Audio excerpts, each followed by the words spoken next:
What's going on, everybody? Welcome to my YouTube channel. My name is Kieran and I help people using a spiritual perspective. Today I wanted to share a personal story that I went through last night. So this video is going to be on suffering, something you're probably familiar with. Basically we all suffer to some degree, but this story is inspired, or this video is inspired by a story. It's not a very good story. In fact, you might want to just watch a video about cats. But anyway, I'm going to go push through it.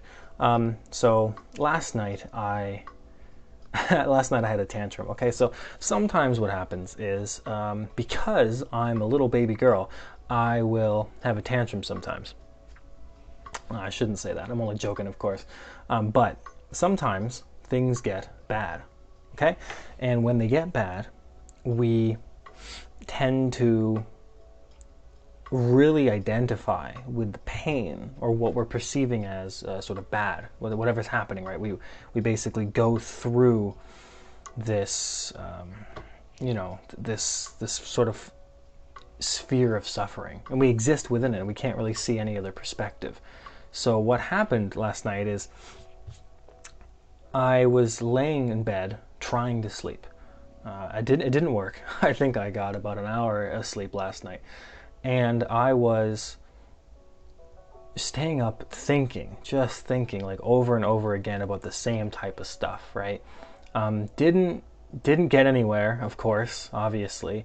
And no matter what I did to try and go to sleep, I couldn't do it. I was suffering.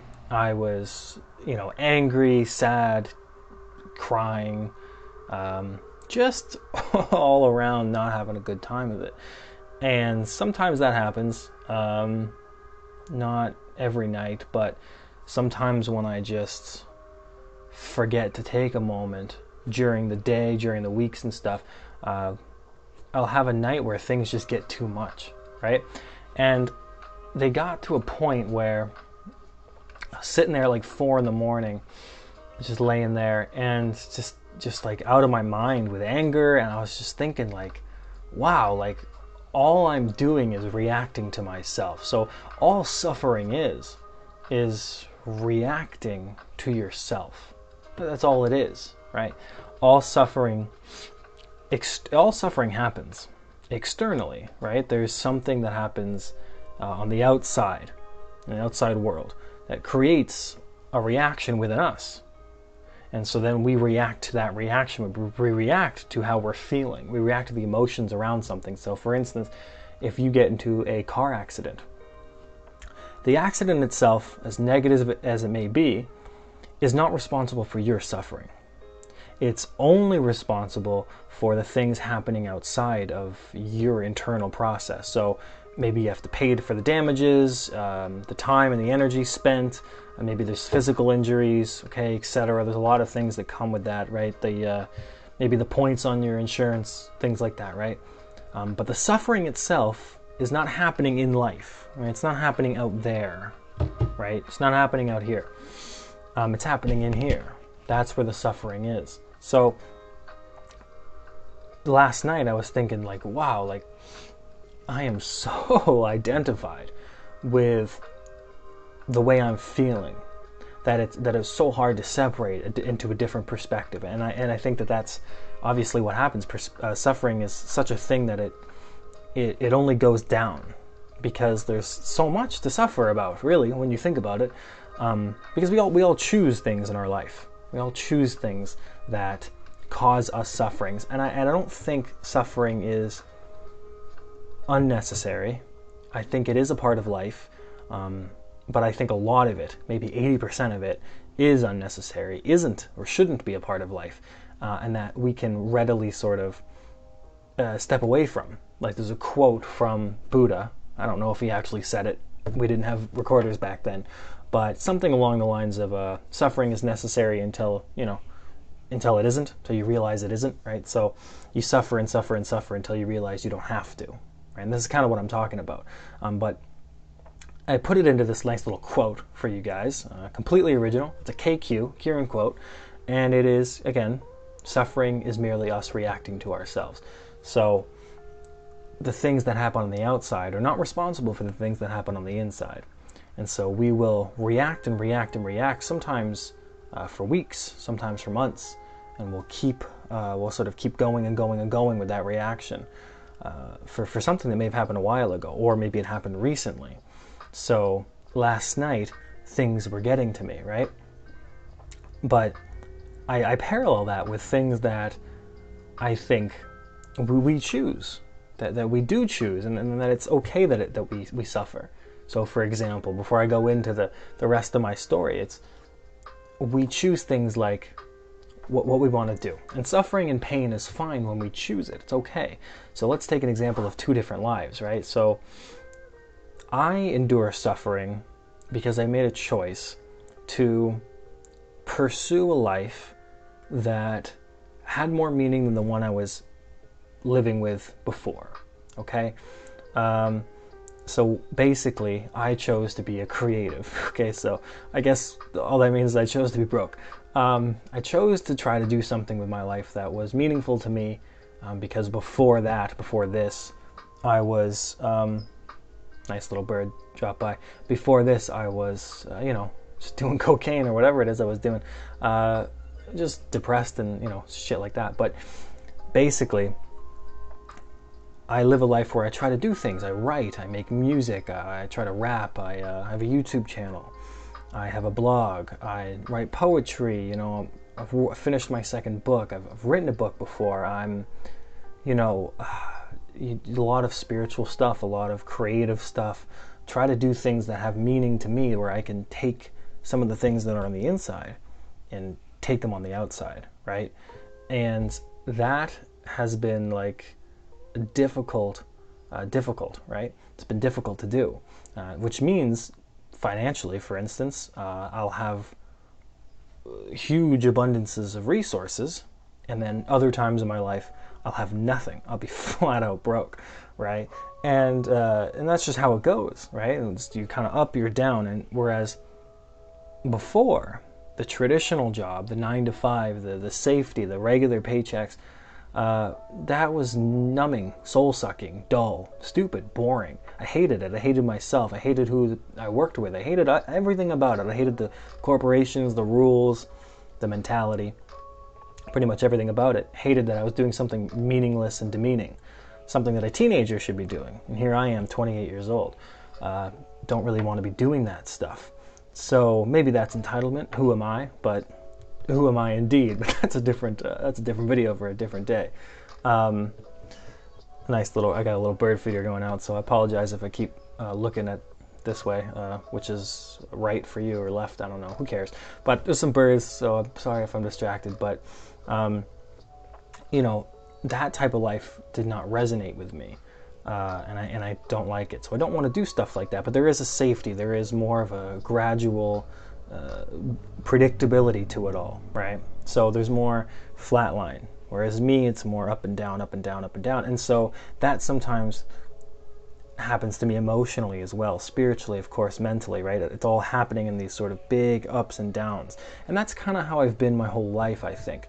And so the suffering of that is fine. It's fine itself, because it's a choice that I made, and it's a choice that I'm responsible for, and it's one that I deep down do want. It does get very hard sometimes, but that is the reality of the nature. My heroes have done things like this, and the people ahead of me will say that it's well worth the suffering. And I think even now it is still worth the suffering, but that doesn't mean that I don't suffer with stupid things that I just forget about, that I'm kind of inspired to make this video, right? So for instance, right, in my own life, my green card recently expired.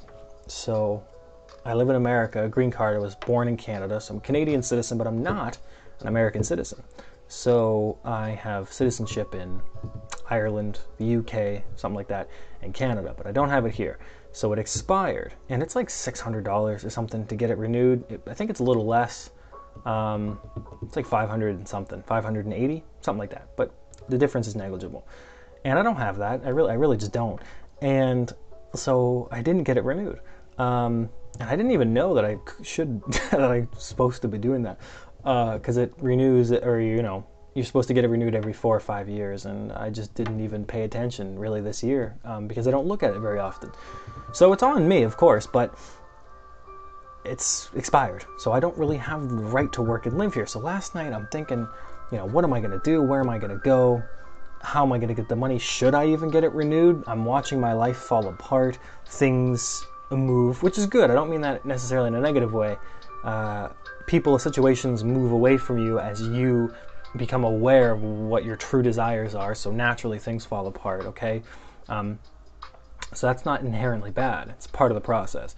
But going forward, just thinking about what the hell I'm supposed to do, and it casts a lot of aspersions and doubts on things that what do I know? And you start suffering. I start getting into this pattern. I start getting angry with myself, angry with the universe, angry with, anything, spirit guides, angels, my higher self, my inabilities, my strengths, my weaknesses, the timing of everything. What would be the point of even renewing the green card? Shouldn't I just sort of go somewhere else because my life here is not great? And not great in the sense that it's not going anywhere, right? So I want to start something new. Go somewhere new, be somebody new, maybe. I don't know. But the point is I can feel something within me, right? A desire. And the suffering gets out of hand. It becomes something else. And of course, it's not really the green card's fault. It's not any of these things' fault, The suffering is an internal process. It's something that you keep attaching to. It's something you keep sort of wanting to some degree. You want to experience it. You want to go through this. You want to do this. And it gets to a point where there's this threshold where you can sort of just keep going, or you can sort of just dissipate. You can sort of go away from it altogether, right? And I think last night there was this epiphany where I saw myself standing on the edge of a cliff and just thinking to myself man, I could just keep standing here and suffering, or I could just jump into the unknown, because there's no real suffering in the unknown. Not when you think about it. When you think about it, there's no suffering in the unknown. Not even an ounce. I mean, think about death. There's no suffering in death. You're dead. Congratulations. You don't have to suffer anymore. You're dead. And I'm not saying that just to be, glib or whatever, but I mean there is no suffering. Suffering is the moments before death. Suffering is thinking, shit, I'm going to die one day. What do I do with my life? Etc., etc. Suffering is everything that happens in here. Because of what's going on here, right? This whole thing, but it's not actually what's happening on the outside. So the green card, just like the car accident, isn't responsible for your suffering, my suffering, none of that stuff. Everything external, while there are external things that happen because of that, they're consequences. That's all they are. But the consequences aren't necessarily things that create suffering. Right? Consequences are just things that happen because of events. And they're not actually asking you to suffer because of them. Life isn't out to get you, so to speak, right? But we suffer, we react to ourselves. So we get into a car crash or something, does happen, like a green card or whatever. I don't know what the hell's going to happen to me. Should I just move back to Canada, sort of thing? And to get over there, right? And to secure myself with a job and all this stuff. The suffering is... it creates itself. It's creating itself because of basically the loop in our head, right? The loop in my mind, and that keeps going and going and going, and you just keep suffering and suffering and suffering and suffering, because you're just in the loop. You're in it. You're a hamster on a wheel at that point, right? And nothing can really break you out of that. That's why I think sometimes tantrums are actually good, or basically crying or expelling your emotions in some way, because it just goes out, it comes out of you, and you can get a fresh perspective sometimes. I lost my wallet recently, and I got everything back but my debit card, and so I haven't been able to pay for some of the things that I use to relieve my suffering, my stresses, right? So I pay for a Word, for Microsoft Word, so I can write. I pay for music things so that I can make music and whatnot, and I haven't had access to that, and I haven't been able to do it. I've been able to do other things, but it's funny that when you take away distractions, even if they're good for you, and you're just left with you and your emotions, you end up feeling them very, very intensely. It's a very spiritual thing, suffering is. And I think that's why it's necessary until it isn't. So if you can keep in mind that suffering is only you reacting to yourself, essentially reacting to your emotions, you can take a step back. It doesn't mean that your life becomes better, but your experience does, right? Because that's totally different things. Your life is probably a culmination of from when you were born to when you would die. And maybe you could say my life thus far, of course, but it's very hard to try and make your whole life into this black and white thing. But your experience is certainly more identifiable. It's more concrete. It's not as broad, okay? It's not as vague. It's very specific. So your experience gets better because it's made worse when you react to your own emotions. So when you react, when I reacted last night very negatively, started going into these patterns because one thing happens, right, where a green card expires, what am I going to do? What's going to go on? How am I going to get a job? Should I just leave? What am I doing? Then it goes into your emotions, right? Then it goes, oh, why do I feel this way? I feel like shit, I'm a loser, I'm not going to make it, I'm not good enough, I can't do it, okay? So your emotions are really there at the core, right? And your thoughts are kind of born from that. And so that's why I always kind of have a little bit of a problem with people that say, like, control your thoughts, control your destiny sort of thing, because it's not really your thoughts that are causing the great pain. Your thoughts aren't necessarily causing your suffering. Your thoughts are like a result of your suffering, and your suffering is a result of your emotional world, what's going on inside of you. So it's a very dangerous sort of game, but that's a whole different thing, right? Of course, your thoughts, if you identify with them negatively all the time, then yeah, of course your life's going to suck, right? But your experience is going to suck, right? And that's the whole thing. So we can have good lives, but our experience of our life can be bad. That's why, some people have different perspectives, right?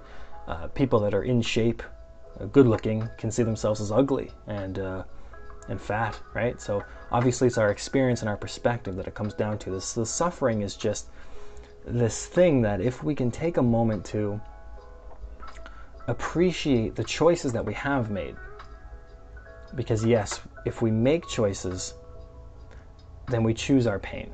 But we suffer when we don't feel like we're choosing it, hence a car accident, hence this green card, right? Because it's sort of like these things that happen to us, and then we react to them, and our reactions are long-held sort of reactions. They've been there for a long time.